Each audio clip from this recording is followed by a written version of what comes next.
Good morning, everybody.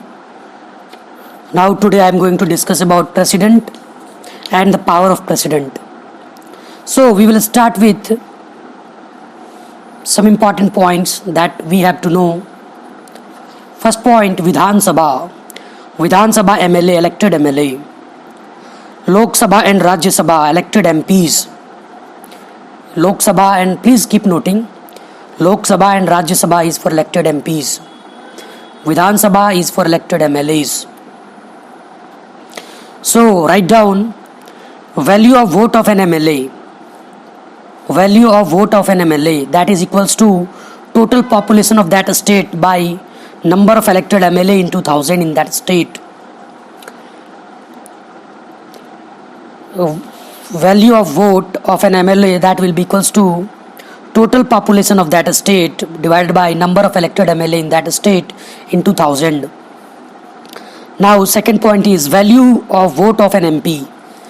So that will be equals to total value of vote of all MLAs from all the Vidhan Sabha divided by number of elected MPs from Lok Sabha and Rajya Sabha. Please note down, value of vote of an MP equals to total value of vote of all MLAs from all Vidhan Sabha divided by number of elected MPs from Lok Sabha and Rajya Sabha.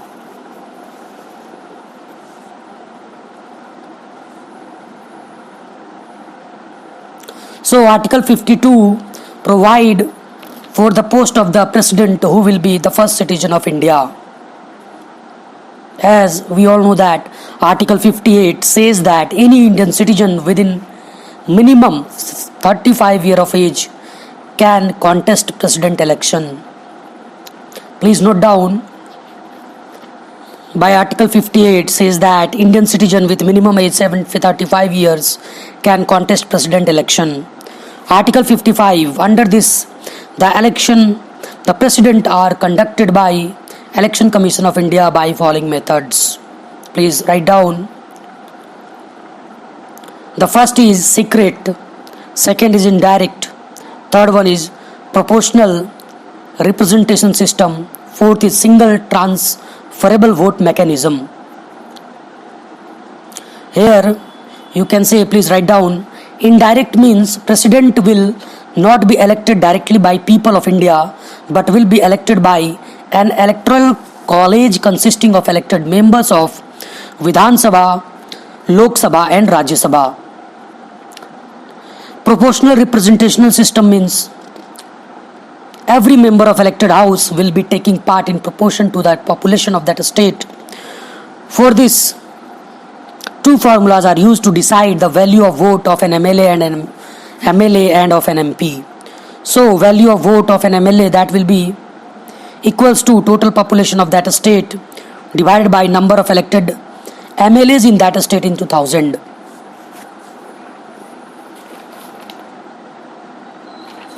As I have already discussed that, and value of vote of an MP, that will be equals to total value of votes of all the MLAs from all the Vidhan Sabha by number of elected MPs from Lok Sabha and Rajya Sabha. Nominated members do not take part in presidential election, but they take part in the impeachment or removal process. Now, next point, single transferable vote mechanism. That means a president will be declared elected only when he or she gets more than 50% of valid votes. Please keep noting, single transferable vote mechanism means that a president will be declared elected only when he or she gets more than 50% of valid votes. If in the first round of counting minimum 50% criteria is not achieved, then second round of counting of votes takes place, in which the candidate with minimum number of first preference is eliminated and his second preference is distributed equally among the rest of the candidates. This process goes until 50% marks is achieved. In history, you can say only in case of Sri V.V. Giri, second round of counting was conducted. In case of Dr. Neelam Sanjeeva Reddy,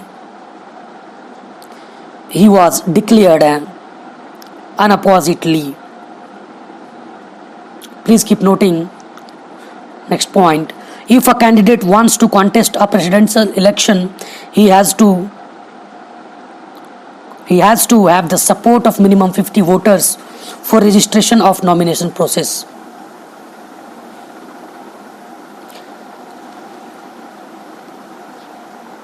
And on introduction, his nomination paper must be ratified by another 50 voters. Means total 100 votes, that is MLAs and MPs are needed. This is because non-serious candidates should not be in the part of this process. Thus we have it for this kind of process. When at least 50%, the number of MPs will be preference. If this, then the speaker vote will be counted. Now Article 53. Now Article 53 says that all executive action and powers will be exercised on the name of the President.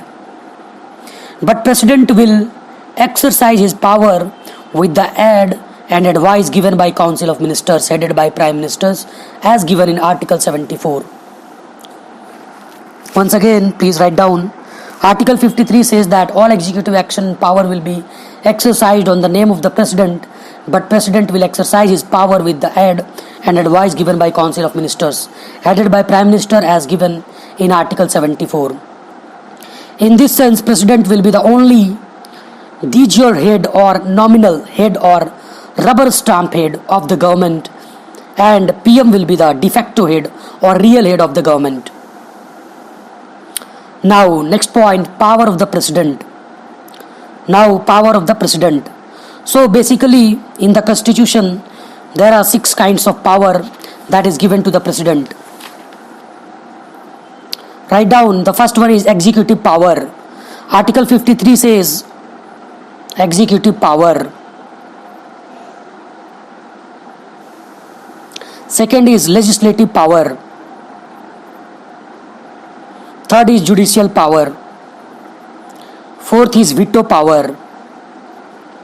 Fifth is emergency power. And the last one is military power. So, President is the part of the Parliament but is not member of it. He enjoys the following powers, which I am going to discuss all the powers which I had discussed already in detail. First one is executive power. Write down executive power. He is the top executive of the country. He is the top executive of the country. He appoints PM and Council of Ministers under Article 75. He appoints PM and Council of Ministers under Article 75. He appoints Election Commission of India under Article 324. Please keep noting. He appoints Controller and Auditor General under Article 148. He appoints Controller and Auditor General under Article 148. He appoints UPSC and SPSC under Article 315. He appoints UPSC and SPSC under Article 315. He appoints Finance Commission under Article 280. He appoints Finance Commission under Article 280. Second point is legislative power. So write down first point.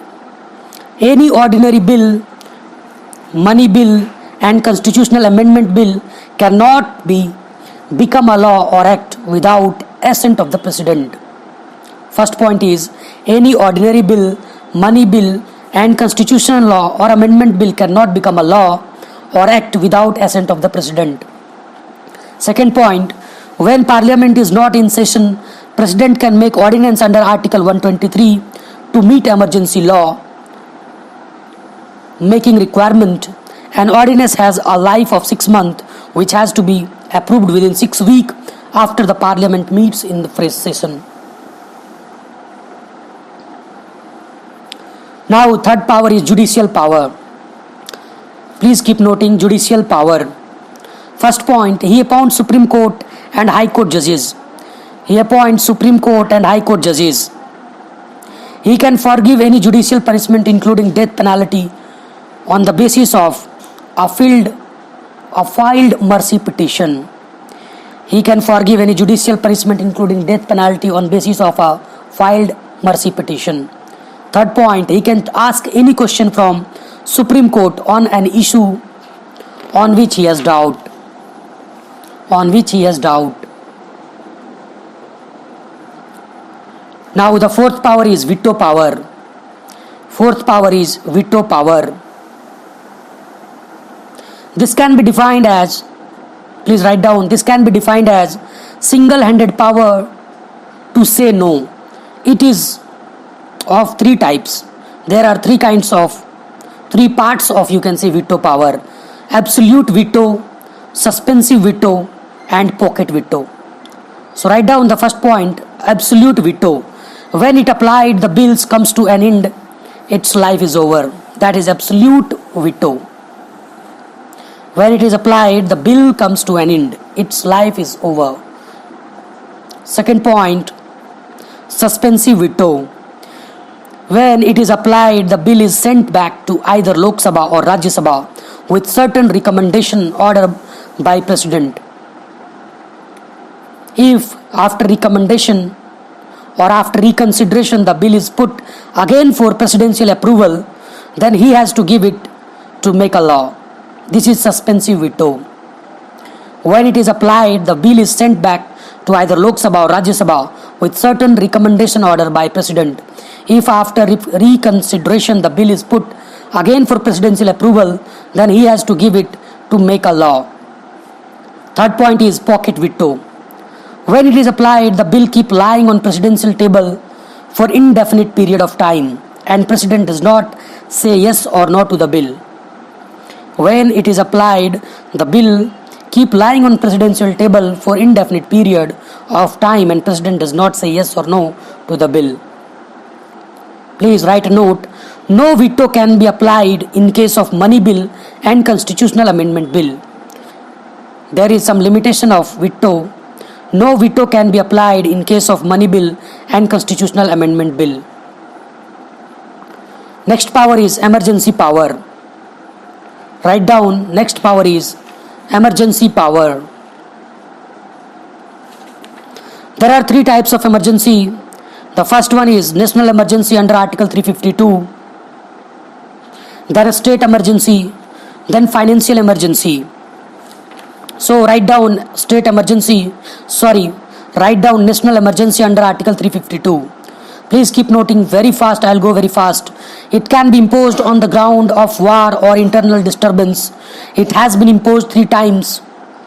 So far, the first time it came into effect in 1961 due to China war. Second time due to Pakistan war in 1971. And the third time it was used in 1976 due to internal disturbance, which has many question mark on it as it was misuse of it or not. To stop its misuse in 1978 through 44th Constitutional Amendment Act, these are the following changes that were made. So before, oral advice of PM to President was needed. But after 1978, new written advice of Cabinet to President is needed. Second point, it had to approved with second month of Parliament. Now it has to be done within 1 month. Third point, it could be imposed on ground of war and internal disturbance. Now it can be imposed on the ground of war and armed rebellion. Fourth point, all the fundamental rights could be suspended. But now, FR under Article 20 and 21 cannot be suspended. When Article 352 come into effect, the tenure of Lok Sabha was extended by 1 year and it can be renewed every time for 1 year for unlimited time. In 1976 through 42nd Constitutional Amendment Act, Lok Sabha tenure was increased to 6 years from 5 years, but 44th CA 1978 again brought Lok Sabha tenure down to 5 years. Now the next emergency is a state emergency. It can be imposed if administrative machinery of a state is broken down and no political party is able to make the government. In this situation, government of a state makes the report in this regard to President. If President is satisfied, then he runs that a state will help of the government and state bureaucracy. It can be imposed for a period of 6 months and can be renewed again for 6 months, but cannot go beyond a period of 3 years in one time opposition. Please write down, it means it can be renewed for maximum 5 times. For first time it was imposed in Punjab, which has also faced a total period of 7.5 years under Article 356. Maximum time Article 356 has been used for UP, that is 10 times, Kerala 11 times. Now the next point is financial emergency. Article 360. It is imposed when country has not sufficient money in consolidated fund of India to manage the affairs of the country, where it is imposed all the money bills of the union and of the state are reserved for presidential consideration. So, for it has not been imposed in India. So, Financial Emergency Act 360, it is imposed when country has not sufficient money in consolidated fund of India to manage the affairs of the country. When it is imposed, all the money bills of the union and of the state are reserved for presidential consideration. So far, it has not been imposed in India. Now, the military power. President is supreme commander of armed forces. He appoints the chief army, navy and air force. He alone can declare war and peace in the country. The secret codes of nuclear weapon are kept secret with the president. And I think the last one is the diplomatic power. Any foreign dignitaries and ambassadors are welcomed by the president, or on behalf of him they are welcomed.